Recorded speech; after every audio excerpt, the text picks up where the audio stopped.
ड्रूज एक धार्मिक समुदाय है जो 11वीं शताब्दी से उभरा है। ड्रूज लेबनान, सीरिया, जॉर्डन और इजराइल में बसे हैंग केंद्रित हैं। ड्रूज न पूरी तरह मुसलमान हैं, न यहूदी और न ही ईसाई।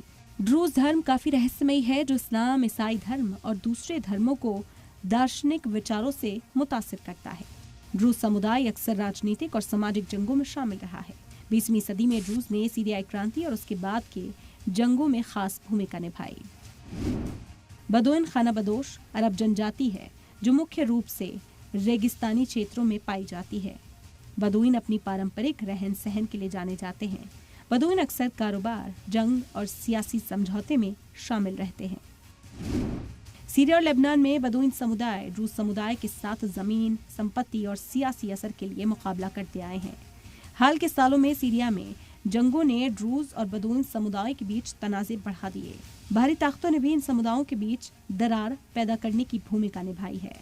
सीरिया में ड्रूज और बदोइन तबके के बीच में जंग एक लंबी तारीख रही है।